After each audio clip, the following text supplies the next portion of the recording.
Welcome to the Trades Podcast, a podcast about the business of home improvement and promoting the trades to young adults. Hey, what's up, everybody? This is DJ Danny. Hello, Jeff Mudd here. Yep, and this is the Trades Podcast. We're super excited to jump on. Jeff and I, we've been just hustling away, getting these awesome recordings out, these interviews out that we have with our awesome guests that we've had throughout the whole 2025 year. And it's going to be an exciting 2026. More guests, more knowledge, more opportunities to hear more about everything that's happening within the trades. But we're excited to talk a little bit more about some employee retention today. We want to thank our sponsor. Superior Flooring Cabinet Designs is one of the landmark family-owned businesses in Encinitas. Owner Cheryl Robertson, with years of customer experience managing her family's hardware and cabinet business in North Park. Cheryl Robertson and the Superior team dive deep to learn about your project and help you find the perfect solution for your flooring and cabinetry needs. Call today at 760-436-0900 or visit www.superiorfloors.com.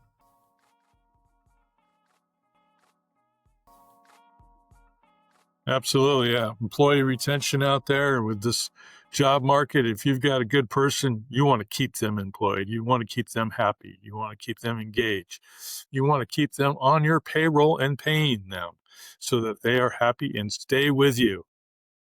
Yeah, exactly. Yeah, the employee retention is a key thing within a business and within, just the trades, because there's obviously volatile opportunities for a lot of apprentices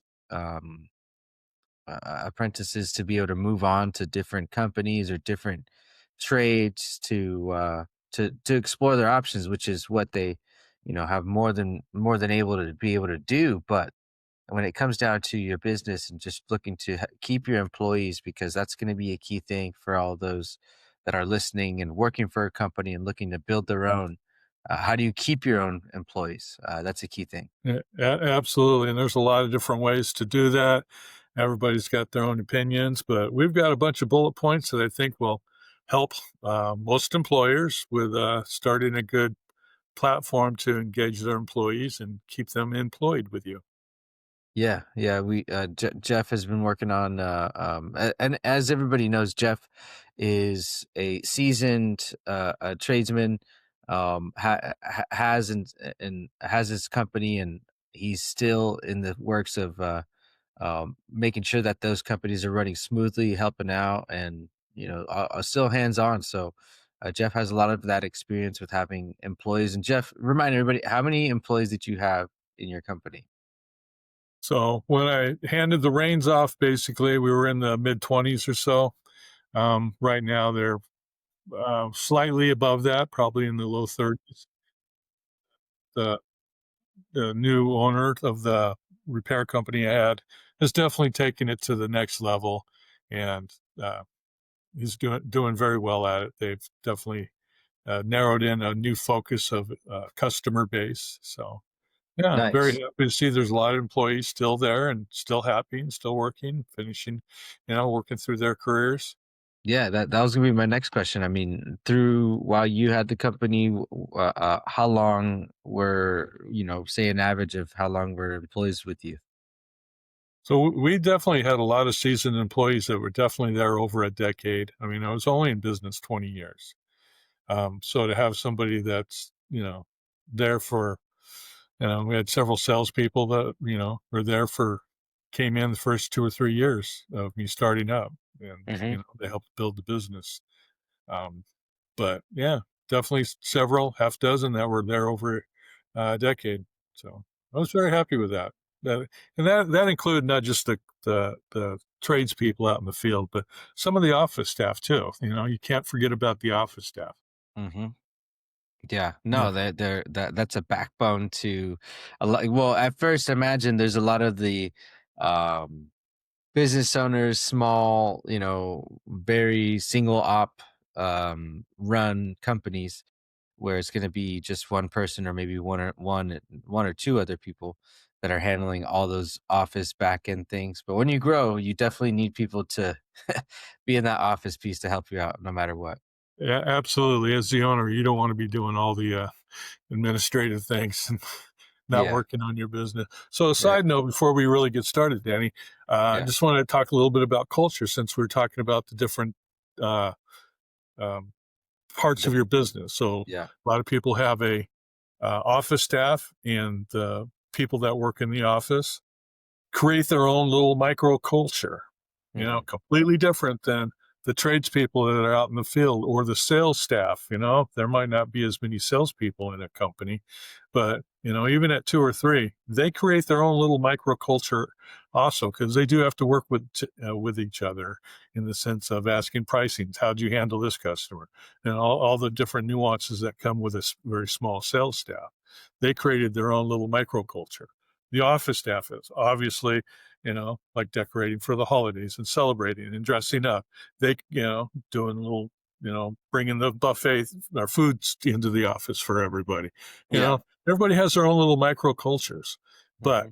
if you as the owner can't set, you know, what the company culture is, that, overall, and allow the microcultures to flourish within that company culture, you're doing something wrong, Yep. or got some growing to do. Right. That's great. I mean, I mean that all ties into everything that we were going to talk about too. Because I mean, what it sounds like you're talking about is just having like a clear description of each department role. You know what I mean? Um, and I mean that's what we have first on that list was just keeping that clear position of every role. What did you find in that? Well, obviously, each department has a purpose and their primary responsibilities.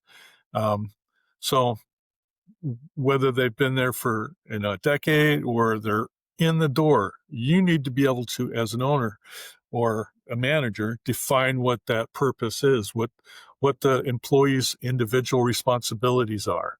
And that can't be just like, okay, here's the third ink binder. Got any questions? Go ask Debbie over in the corner. She'll tell you what to do.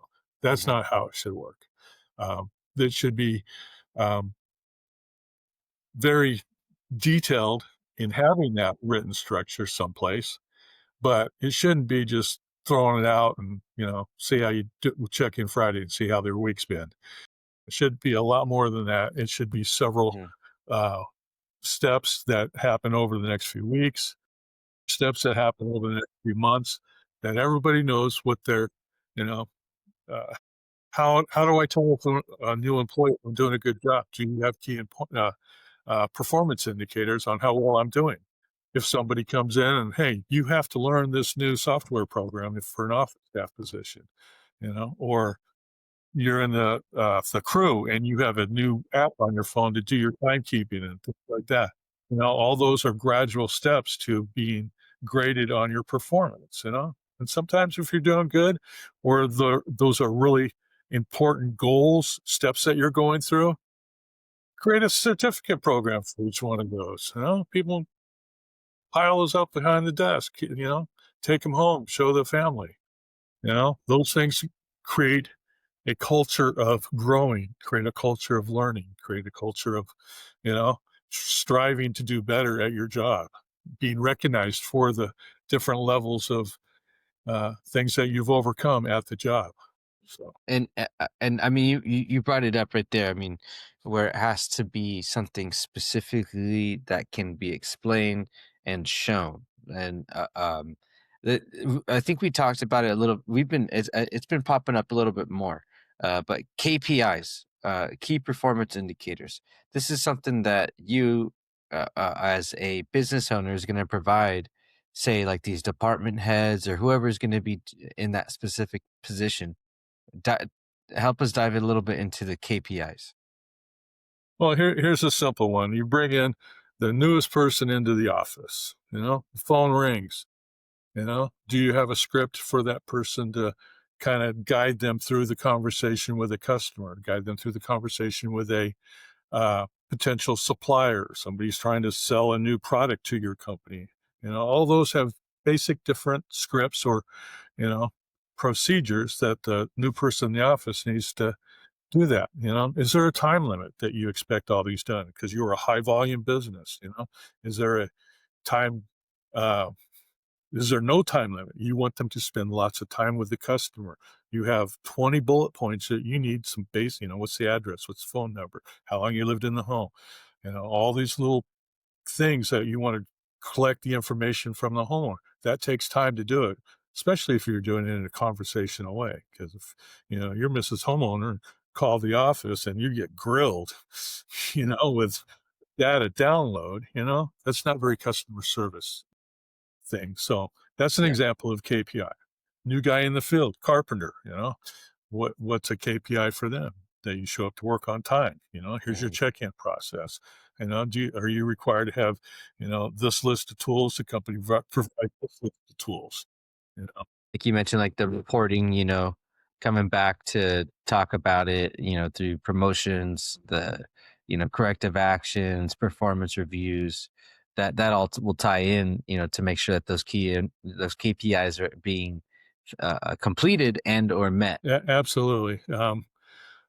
Um, a lot of these things too, we've talked about in a couple other shows, that if you do all those correctly, the next step is it creates a career ladder or a success ladder. Somebody comes in to interview with you, you've got that career ladder already detailed out. Here's our 5-year career ladder. You can get to X in 5 years by doing all these different things. It's, these are the pay grades you can get as you're going through there. You know, like we've talked about in the past, this is not a, sit down Friday afternoon and put all this stuff together. This is a constantly evolving task that needs improvement, needs changes, adaptations to new technologies that come out. If you switch from a manual, everybody going to the office and, you know, checking in for your time clock, and as opposed to now you're using a new digital app on your phone to check in at the job site, things change. You have to be able to adapt to those. Technology is definitely changing. Um, Using different apps and softwares to check in on a job site is, getting to be standard procedure for a lot of companies now. Hmm. Yeah, and I mean the career path, the career ladder. We're asking questions to these employees and everybody that we have within the culture, which is usually, I mean, I would say a quarterly effort is at least the minimum, right, Jeff? I mean, or is that a little Well, over the? it depends on what you're addressing. I mean, if you've got a lot of seasoned employees and um, they're all doing, same level of skills and things like that, you don't need a quarterly review with these guys. They're going to look at that and say, you're wasting my time. What's the outcome of doing that quarter? But Mhm. annually, absolutely. Even if that's a sit down and, how's the family going, Bill? Yeah. Good. I'm glad to hear that. Here's what the company's doing. How do you feel about that? Do you see yourself growing into this step in the next few years? Hmm. Sometimes just a quiet conversation without interruptions goes a long way to build some trust within your own company. Yeah. And Yeah. for a busy executive running a company, that was a heck of a lot easier to say than do. Yeah, no, and that's the roadmap. I mean, what, call it whatever you want. Whether it's the career ladder, a roadmap. Get creative within your own company. But that's what I think we can always allude back to. What culture do you want to create when you are explaining this to the potential apprentice, the person that's coming into the office to help out with administration needs? It needs to be, you know put into your own words, your own mind of what that career path is going to be explained and how it looks for what it would look like. Um, I'm sure, Jeff, that maybe within time, maybe the one business owner is not going to come up with all those decisions. They may have one employee that's been with them for a while, and they're working on communication on, hey, like what's my future look like 2 years from now, where it doesn't have to be so cookie cutter structured. just almost sometimes it's as simple as a conversation with the person that you're employee or potentially keep putting on as an employee. Absolutely. So we've had a High Five Plumbing out of Denver on our show, rock and roll company. I really like the way they're doing a lot of different things, but High Five is definitely a brand that's built into the company.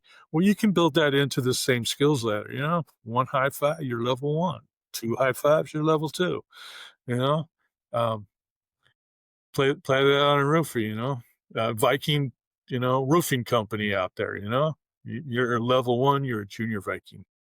Right. Uh-huh. Yeah. Absolutely. Put the name, yeah, put your name, the brand included on that. And, if obviously there's definitely marketing teams out there, shout out to Deck Builder Marketers. April, she helps a lot of business owners in that sense in the trades, to how to incorporate those ways of your business into your culture, and how do you market that to your clients, but also market it within your company, it seems like, as well, that she can help out with. Yeah, Viking roofing out there, you're a seasoned warrior, Yeah. top level. Yeah. Yeah. You go out there and do battle with, your projects every day, come home a successful, warrior Yeah. Or like a pest with all the control, pillars. pest control, you get pinned with a black widow or something. And there's Different rank. definitely fun ways that you can incorporate your brand into your Yeah. skills ladder, Yeah, into your culture. and I think I want to emphasize this for anybody that's listening too, because obviously this might sound like, oh, this is the boring part of business. What about we're getting these jobs done and making the money? This is just as important in creating a business and building a business where you're setting yourself up for the future. Um, and I'm sure we'll probably dive a little bit into that a little bit later. But you just keep that in mind while you're listening to a lot of these points that we're making, that you're building it up for the future, and we'll find out. I'll kind of explain at the end of what that end of the future goal might be for you, and maybe and might not. But most likely in this day and age, the way that the job market is moving towards, you'll understand at the end. So. Well, Uh, just take a quick scenario, Danny. It's a really solid point. If your deck building team requires 4 seasoned employees that know what they're doing, they cohesively work together doing the different steps, but you always got that one guy that just can't get it together. That cohesiveness is broke down. mm, Having a skills path ladder in there to bring somebody new in that fully understands in 6 months, I better be up to par with the other 3 guys that are working there.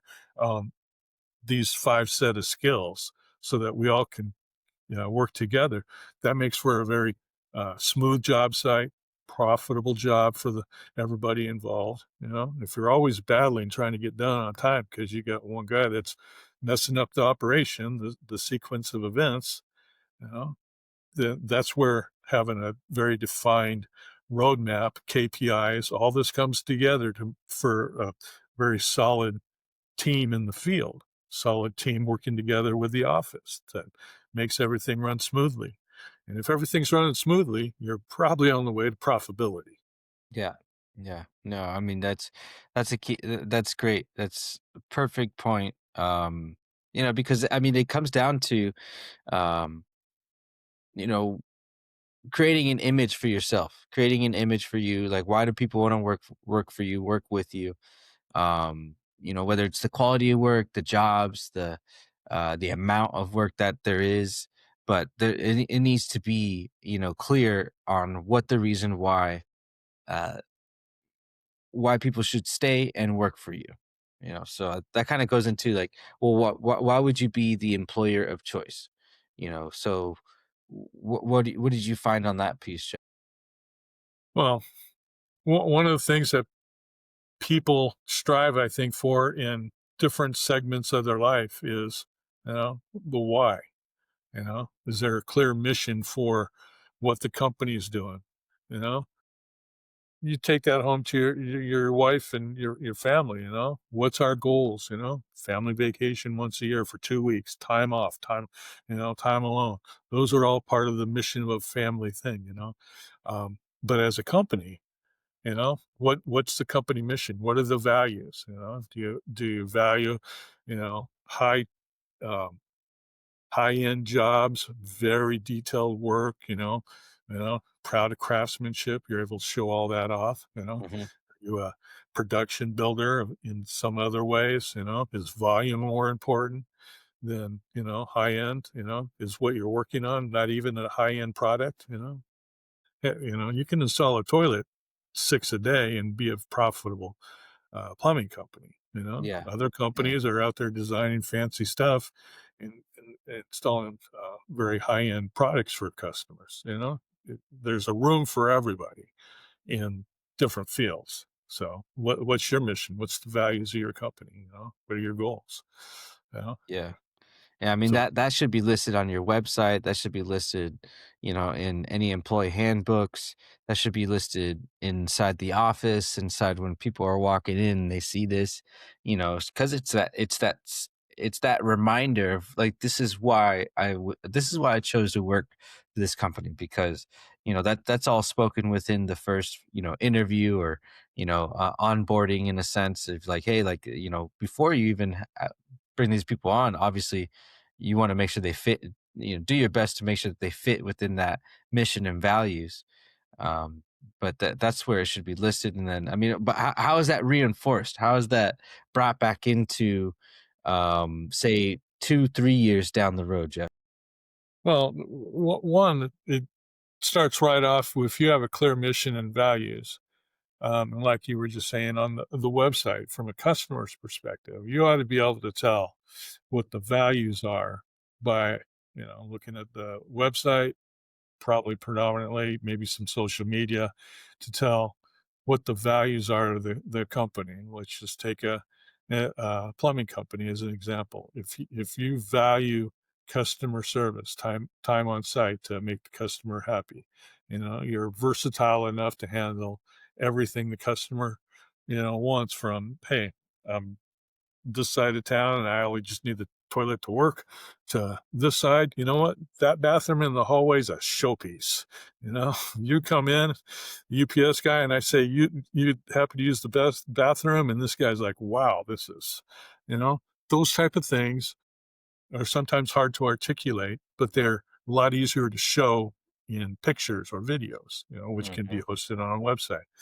Dealing with your employees, though, they should have a absolutely 100% clear picture of what the mission and the values of the company are.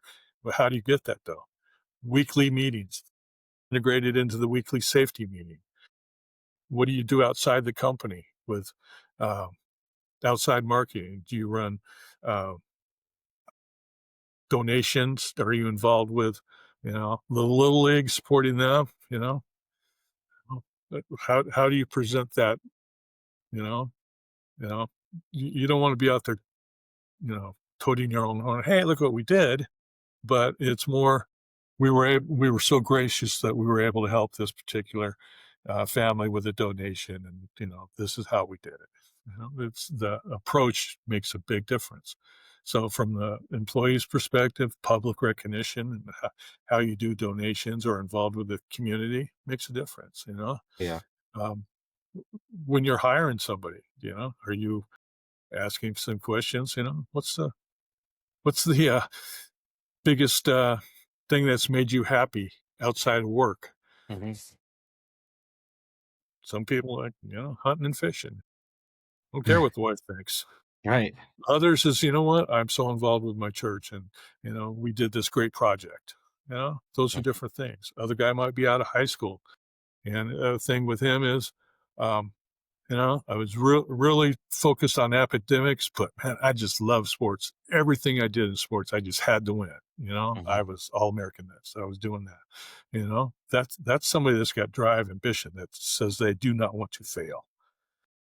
Hmm. So all those in the interview process makes a difference of who you're hiring. Also, Yeah. what position will they fit into? You know? Yeah. And I want to emphasize on, just kind of like the day and age that we're in, like you mentioned, the technology and how things are shared, things are um, really influenced. As we know, social media has a huge influence on business, culture, on reputation. I mean, almost Yelp and Google are um, maybe not necessarily as the same level of where social media would be on reputation wise yet. But I say social media is moving its way up to finding itself as if you have videos of your business or updated videos or pictures of your business on social media, it adds some reputation to your name. It adds some reputation to say, hey, these folks are active, and you get a double points if you're showcasing who your company is, educating clients through social media. Because let's face it, we've all been there. We're on social media scrolling, and we find a business or we find a demonstration video that we find interest in, and that's just knowing that you have a reputation online is just as important as what you're presenting to not just customers but also people that potentially want to work for you because they see that and they saw you through social media showcasing your culture. Yeah, absolutely. I always remember, I never knew this with April Edwards, your website is an owned asset. Hmm. Social media, you don't own that. You pay for it, but you can pay for it, but you don't own that. You have no control over what Instagram or Facebook's going to do with your page. They take it away in a minute. It's Yep. gone. Yep. So just a little side note there. I found that very interesting when we heard that from her earlier this year.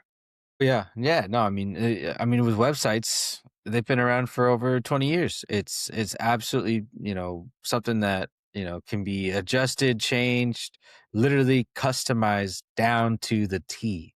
You can literally almost do anything with a website. Um, so Should be customized, yes, should be yeah, updated, it should should be be. up. Yes, all the above for sure. Yeah, All the yeah. above. I made my website 20 years ago. Man, we were still rocking. No, you're not. Yeah, no, and everybody knows, everybody's seen that website when you click on one, or it's and you got to be honest, you're usually going to click right past them, or look at the next potential opportunity once you see that. Some people will, I guess, but you really got to know the person behind the business if you see that for the first time. So it's a good thing to, again, work on your company's missions, your values, your weekly meetings, um, you know, your decision making, making it fast, reinforcing all those items, and invest back into that, how you're involved in showcasing, why you should be the employer of choice. Absolutely. Yeah, I think you bring up a really, really good point there in today's age. And I want to nail it down very clearly for you. Yeah. If a customer is out there, they have a choice of Googling you. Are they going to find the website or your Facebook or an Instagram post first? Are they going to see it on somebody else's social media? Hmm. So if that social media and your website and those collateral that you have out there do not highlight your values, crews working cohesively together in uniformed, or everybody's branded the same way, whether it's a t-shirt or a safety vest, if Hmm. they're not branded the same way, and the nuance of what somebody's looking at shows that cohesiveness, with the company, as opposed to, you know, they got one post here and the guy's got a tank top on because it's summer and wintertime, he's got a jacket on and says beers are great. Uh, that's not building your brand for not just your customers, but it's not building your brand for your workforce either. They should be, working together. They should Absolutely. be, showing that not only do you give great customer service, but you also have a great place to work. Hmm. Yeah, the cohesiveness is going to be key. What you see on social media, you should most likely see, bits and pieces, if not similar pieces, on your website, on your Google profiles, your Yelp profiles, all the above. You should see some sort of cohesiveness in what it would look like, your branding, even just down to your logo. We've talked to marketers before where it can be as simple as just having the same logo spread out through the whole your whole online presence is going to be something that will absolutely make sure that when people click on your name, they'll see that consistently and they'll know that, okay, what it looks like. It's just brand recognition. Everybody knows a Nike swoosh, and you know exactly what that looks like. If you saw it from a mile away, if it was, a big billboard, you knew exactly what it would be because of that brand recognition, always having the consistency behind it. Yeah, yeah. I don't care what age you are now. If you're looking for a job, there's the high probability that you are looking at social media as part of that job search. What's, oh, XYZ company is hiring. What's that look like on Facebook? What's that look like on Instagram, TikTok, or LinkedIn. whatever the Yeah. platform? It used to be, the old guys were, never only looking at the newspaper. That's changed. No. You know, everything's online. You can see a lot of things that even you don't want seen anymore. Somebody else is Yeah. posting stuff. So what's your response on Yelp? Hmm. Sorry, sorry, Mrs. Smith, we made a mistake and I fired Bill. That's not the way you write it. Yeah. Sorry, we made a mistake, Mrs. Smith. Thank you for letting us know. We have created a new safety program or checklist program, Hmm. able to handle that in the future. Everybody in this company is now on board and trained on that. Yeah. That's much better way of responding to a complaint. You know, Yeah. Yeah. No, that all that matters. And I mean, and this is something that we know that is understood, that it needs to be consistent, especially through the leadership. I mean, that's what it'd be down from, from your CEO. Obviously you're starting with one person in the business and they're building it on. So now imagine you're years in, you have employees, and what do you want to do as a leader? sometimes I just want a vacation, but um, no, it's how do you manage people? How do you get people to constantly be invigorated towards building towards your goals, your values of the company? It's constant communication, it's constant coaching, um, delegating. As a leader of a company, you do not want to be the bottleneck.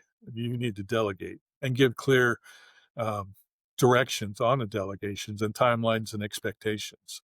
you Hmm. know um, there's always going to be conflict. How do you handle that? Tell the two guys to go out and, you guys work it out. I don't want to hear about that crap.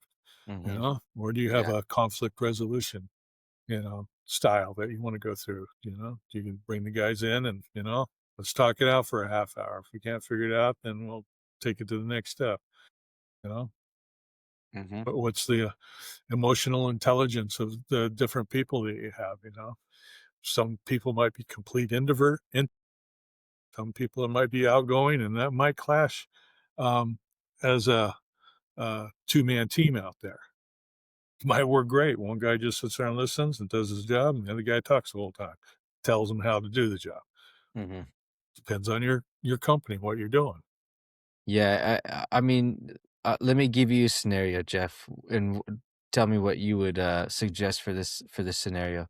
Um, it's a seasoned tradesman. He got his license. He wants to create his own business. Great. So now he has never been in any leadership position.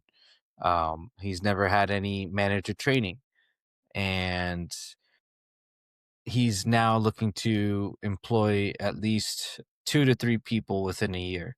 Now, what would that look like for him, or what would you suggest for someone like that person that's going to be hiring 2 to 3 more people, in order to create some like leadership roles below him, like you mentioned, to be delegated? but he's never been a leader. He's never been in manager training. How would you suggest for him to go about that? Well, one, I think being honest with everybody you're working with. It's like, yeah, this is going to be a tough step for us to moving up. My commitment is I'm going to get an HR company to help us so that we're all doing the right thing. And two, I'm going to take some management training. We'll learn together. I'll bring home my homework. We'll practice. I am committed as the owner of this company, the manager of this company, to bring this to X level. I need your help. We need open communication to be able to do that. You know, if you want to experiment, like one day, let's see what yelling at him does, and then the next week it's, hey guys, I really need your help. I'm sorry I yelled at you last week. That up and down crap's not going to last too long. Yeah. Yeah. Yeah, no, that's I definitely get that. And one thing that we had, that you had written down right here, Jeff, was like employees don't leave good jobs, they leave poor managers. And when that culture and the leadership piece is not clearly understood and or even respected in a way, because like you said, every single time something like that might happen, whether it's a up and down emotional roller coaster, the consistency um looks to diminish in commitment also. I think people are very reasonable when you're open and honest with them. So it's okay to make a mistake. And it's also okay to say, I'm sorry. You know, that didn't work. I'm sorry. Let's try this a different way. Now, if you Yeah. do that for 5 years, back and forth on the same subject, nobody's going to put up with it. But if Yeah. you're constantly growing and getting better at it, and you make a mistake along the way, and you know, stand up and say, I'm sorry, that goes a long way. People respect honesty and whatever else you call that as being open. Yeah, no, open door policy in a sense. But even I mean, just the consistency through leadership and manager training, like you mentioned. If you do, like you said, be honest with yourself. If you do find yourself in that situation where you just not might not have the resources or know how or knowledge on how to go about moving that next step in your company to one, excel employees, yourself, or allow for just new opportunities within, like you said, the HR space of providing, now being able to provide dental or medical and 401ks, and those are all a lot of new foreign things for tradesmen or business owners that stuck to their craft, and that's what they want to work on. Not necessarily, again, it's not anything towards employees, but trying to provide more. It's always give back to the business, but this is a way to give back to your business and to your employees that are helping you grow that business. you know Yeah, absolutely. And so, some things can be done very quietly, like read a Mm. book. Yeah. There's one of the books out there. I can't say it's like the best management book, but at one point I thought like this is going to be a great starting point. A little thin book, Hmm. 1 Minute Manager. A That's cool. lot of great little tools in that book. I mean, and Yeah. you can take it from there. There's, if you want management tools, you can, spend a lifetime reading on it. Yeah. Hmm. For sure. Nice. Yeah, and there's a key thing that we had a little tip for everybody, put together a little scorecard. Get some team feedback for manager scorecards. Obviously when you're in that leadership role, and you can't be afraid if you got to put yourself on the chopping block too. um you got to put yourself on that chopping block, because there's going to be there's going to be things that you won't notice that others will, but they'll just be a little too scared to tell it to your face at that time. So I would say every 6 months, or however many times you'd like to throughout the year, to make sure you're just measuring the effectiveness of what you're implementing, your communication, your delegation, your coaching, et cetera, et cetera. So build that manager scorecard for your company. It'll help. And even if you're the owner and you're looking at, um, I know what everybody's handwriting looks like. Nobody's going to do it because they know that. Then make it a circle A, B, C, or D, Sure. how did we do? Or 1, 2, 3, 4, 5. your scale of 1 to 10 satisfactory. Yeah, dumb it down so you can't tell. If you can't tell, your employees will probably feel the same way. Yeah. Make it anonymous. Mm-hmm. Yeah. Yeah. And we're like leading up to it, but we've already been building it up. But I mean, just, really emphasizing culture. And I think it'd actually be nice though. Like we have it written down right here. What do you do with culture when there's problems, Jeff? Well, there's two different subjects. So if you have a problem and you as the manager, the owner, are consistent on how you handle it and you always come up with a fair resolution to that, then that is integrated into a micro part of your culture. You know, the culture is, we have great problem solving tactics here. So if you as a manager are good at that, or the owner are good at that, your project manager can learn the same skills by learning from you. Of here's how we do it at this company.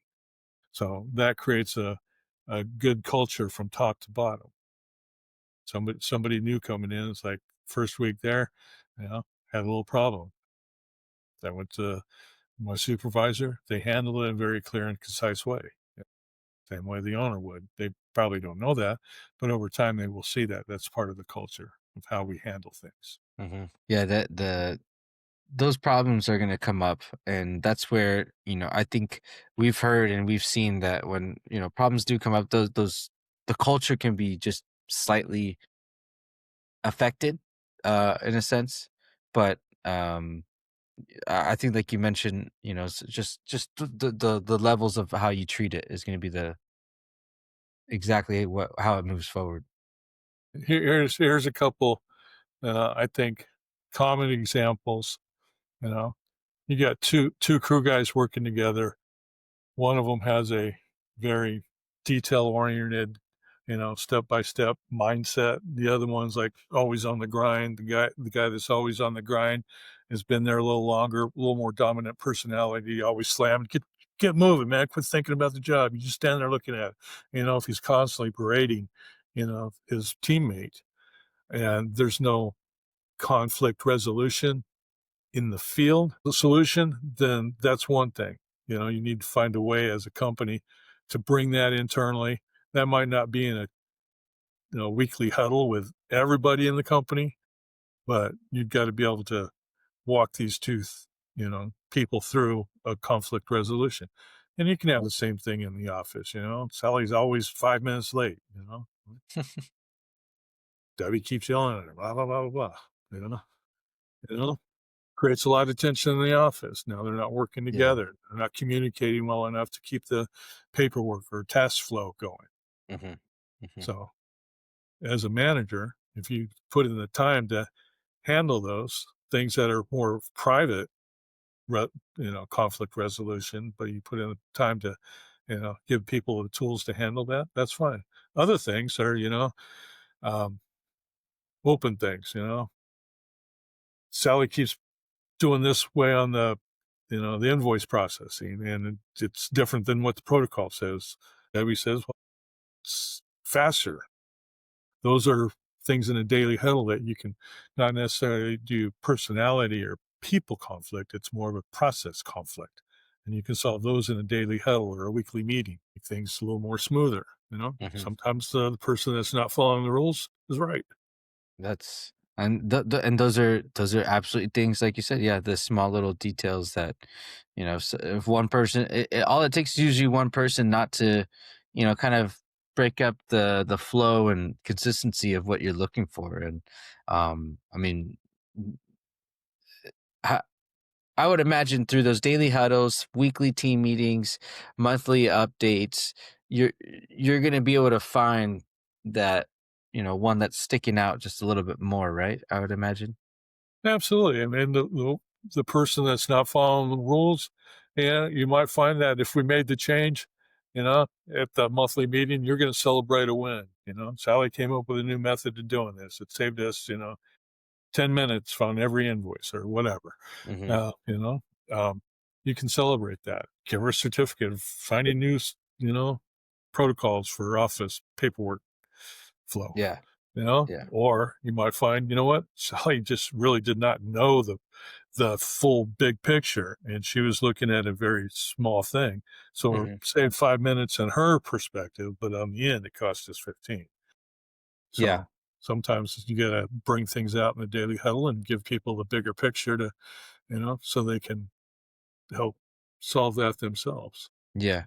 No, I like that. And I mean, on top of the manager scorecards, like we said earlier, imagine that's, specifically, maybe geared towards a department, or just, to engage how your communication's going, but even a quarterly survey for your own company, you know, asking, collectively to your employees, anybody that you're working with, whether it's contractors and whatnot, your subcontractors. What's one thing, perfect sample question. What's one thing we could change that would improve your work life? That asking that simple question right there will help you tremendously make the right decisions, and really be able to communicate that to your leadership team to make sure that it's being implemented. And then fall back, then you get the manager scorecard, you ask for it to be implemented and it's not, and you hear that through the manager scorecard, then there you go, you start putting those things together, and then you can absolutely just enhance your business and your operations, because you're doing your due diligence and learning what it is that you can change and upgrade. Yeah, absolutely. I mean, you have, if you built a company with 50 employees, they're all going to have a different perspective on, what's how can we make our work life balance better? You're going to get a percentage of people that said 30-hour weeks. You're going to get another percent of Fridays off. Hmm. But you're also going to have other people that look at it seriously, and it's like, it'd be nice to have some flexible flex days. That way I can come in a little bit early so I can get off without being so stringent on, because the phone rings till 5 o'clock. But I got kids I want to take to, you know, baseball practice. I couldn't be there at 3:30. Hmm. Be nice to be able to get up early or get off early and take them to baseball. That's going to make for a lot happier workforce if you have some flexibility to do things like that. Yeah. Yeah. And I mean, that kind of goes into, you know uh, um one, structuring the way that you're going to structure how people are getting paid, how much they're going to work, what roles and the skills that they bring to the table. Like Jeff said, if it's in the sales position and they want a little bit more flexibility, but they're not pulling in their sales for the month, it's going to be a little tough to want to say that, yes, we could be a little bit more flexible. But you have a team that's, you set the goals of what's expected for them, to give them a number on sales, and they say, hey, we would like a little bit more flexibility because we have been hitting our sales goals. That makes the decision a little easier, I would imagine, to say yes. Yeah, absolutely. Having some goals and things to strive for definitely um, make people step up to the plate. So. Hmm. Well, and does that coincide with what it would be on like performance based compensation, or how would you uh, talk a little bit more about that on, strategic compensations and not reactive? So I'll give you an honest answer from one of the challenges that I actually never solved in my business. In California, we have workman's comp, and workman's comp is based on an hourly wage. Well, that goes up every year. So every year at renewal time, it's like, okay, we're going from paying a guy as a journeyman from 25 to $28 an hour now. How do I give them that raise?